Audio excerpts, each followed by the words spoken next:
কাবিন কখনো বিয়ে ঠেকিয়ে রাখতে পারে?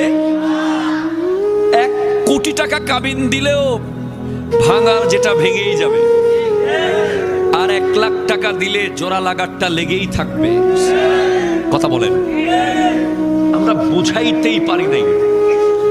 বিয়েটাকে আমরা এমন বাজে করে ফেলেছি। এখন বর্তমান সময়ে টুডে টুমরো জাহিলি যুগ আবার আসতেছে। আবার প্রত্যেকটা বাবা তার মেয়েকে কবরে পুঁতে ফেলতে বাধ্য হবে, কারণ উপযুক্ত পাত্রের হাতে তুলে দিতে হলে তো গলদা চিংড়ি লাগে, গোটা একটা ছাগল টেবিলের উপর তুলে দিতে হয়। আবার কমিউনিটি সেন্টার দেখিয়ে দেবে পরিবার।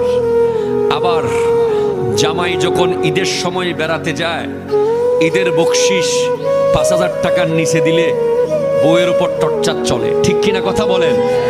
এমন ভাবে করেছি আমরা, এটা ইবাদতের মধ্যে নাই।